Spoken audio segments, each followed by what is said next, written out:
Guys, what is going on? Is your favorite Northern Virginia, DC area realtor here, Chris Colgan. And I gotta tell you, one thing that happens all the time when people call from my YouTube channel and they said they wanna buy a house here in Northern Virginia is they talk to me about financing. A lot of times I connect to the lender, but one common question is, if I make X, how much of a house can I afford? So I decided to do a video where I break down 2 different salary options and a couple different houses here in Northern Virginia. And we're gonna find out how much these people can afford based off their salary. So let's get right into the video.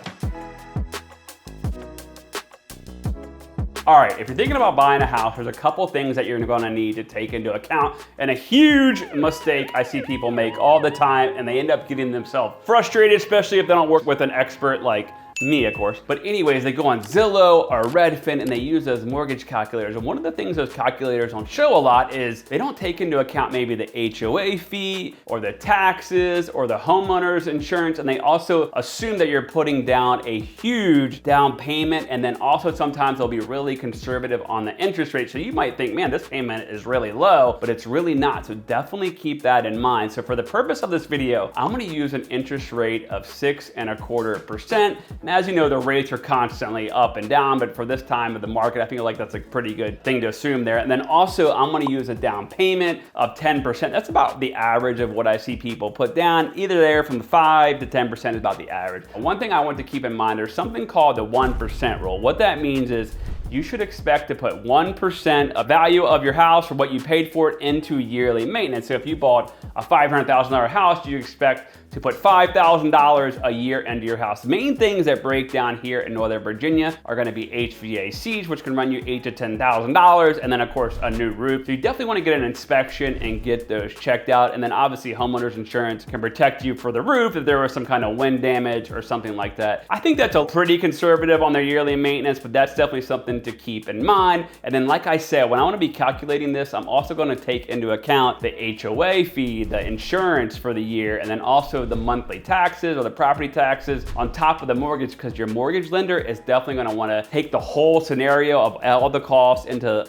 account when they run through their ratios and do all their background and everything on you. So definitely keep that in mind as well. And one other thing, this is just an example for you, right? So there's a couple of different scenarios. It all depends on what your credit score is, what your debt to income ratio is, and I've got plenty of lenders I work with that can help you with that. But let's get started on this first buyer. All right, so let's talk about scenario number 1. So this is going to be maybe a single buyer. Let's say she makes around $85,000 a year and she's moving here to the area and she's looking to buy a house. So let's consider this, right? I found a house in Fairfax for $600,000, 2,000 square feet, $500 a month in property taxes, $200 a month in insurance payments, and then a $94 a month HOA fee. So the estimated monthly mortgage at that 6.25% interest rate is going to be around $4,000 a month. So I can already tell you right now, $600,000 is going to be way too much. Now let's go ahead and throw in that 1% rule. So that shows an additional monthly cost of around $500 a month or $204 a month if you use the square foot rule, which some people say, hey, you know what, maybe if it's 3,200 square feet, then you should expect to put $3,200 in the house a year in maintenance. But you know what, like I said, it's being pretty conservative. So the monthly cost, when you add in those, puts her around $4,500 or $4,700 a month. And that's about 60% of her income, which is way too high. So let's check out a different house and try a different scenario. All right, so I found this townhouse over in Wellington, located in Manassas, and the price on this one is $350,000, $338 a month in taxes, $112 a month in insurance, and then $200 a month in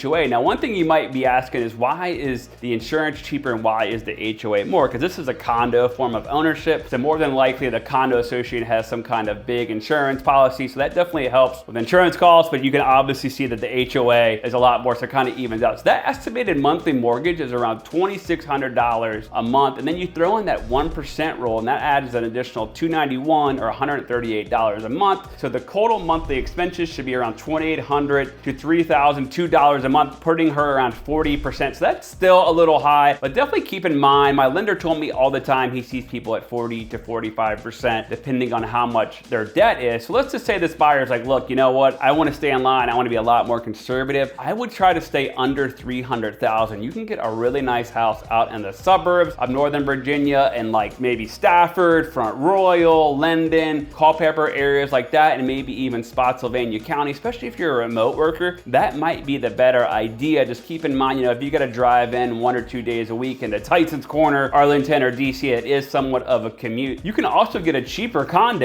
in Manassas or Leesburg or Woodbridge. They have plenty of condo options, and another great area is Sterling. So definitely keep that in mind. But let's try a different scenario with a married couple. Let's see what we end up with. All right, so let's consider another couple. Maybe they're married, maybe they're not, they're engaged, who cares? But anyways, they're making $200,000 a year in household income combined. So let's go back to that $600,000 house. So as we discussed before, you throw in that 1% rule and you add that together with their income, that's about 27 to 28%. So that they can easily afford a $600,000 house here in Northern Virginia. So they could easily afford that house over in Fairfax and have some extra income a month to do whatever they want, save for retirement, whatever. But let's check out another property. So I found this house over in Ashburn, which you know, Loudoun County is one of the most expensive counties in all of the United States. And this house is going for $989,000, $3,200 on the top 2 levels, $717. Oh my God, I'm about to choke looking at that. Monthly property tax bill, $346 a month of insurance, and then $140 a month in HOA. Now, I would imagine that an HOA's got to have a ton of amenities. You throw that all together, that's a monthly mortgage at 6.25% of $5,300 a month. You throw in that 1% rule, that adds an additional, you know, $600, $700, $800 a month. So you know what? That's actually going to be out of their budget, because more than likely their payment's going to be around $6,800 or $7,200 with that added maintenance cost when you throw that in there and everything together. So that puts them at about 41 to 44% of their salary. So you know what? That's probably a little bit more of the really conservative option, like I said, of 28 to 30%. So my guess would be this couple to be a little more conservative,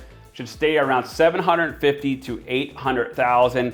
There are plenty of great options in that price point all around Northern Virginia. You can still be in Loudoun County. You can be in Prince William. The average sales price is $550,000. Staying with Stafford, average is around $525,000. And then of course, Fairfax's average is a little bit more, around $700,000, but they can definitely make that work, and they have plenty of options. I would say to stay around $780,000 to $800,000. But again, a lot of these scenarios can change, right? Depending on your current, you know, debt to income ratio, the amount of money you put down. There's all kinds of different things, but don't be discouraged if you think, hey, I can never afford a house. There's all kinds of different loan programs, and keep in mind, interest rates are changing all the time. I think at the end of the day, they're trending downwards. And you know, at the end of the day, you can tell Northern Virginia is still a really hot area. There's just not many houses for sale. But I hope you found this video helpful. Like I said, I'm a real estate agent here. Most of my business comes from this YouTube channel. You can text me anytime at the number below. Just introduce yourself. I love talking real estate here. You can also email me, info@colganteam.com. And please, for the love of God, subscribe to my channel. I'm trying to blow this channel up. And as always, I will see you at the top or from the top.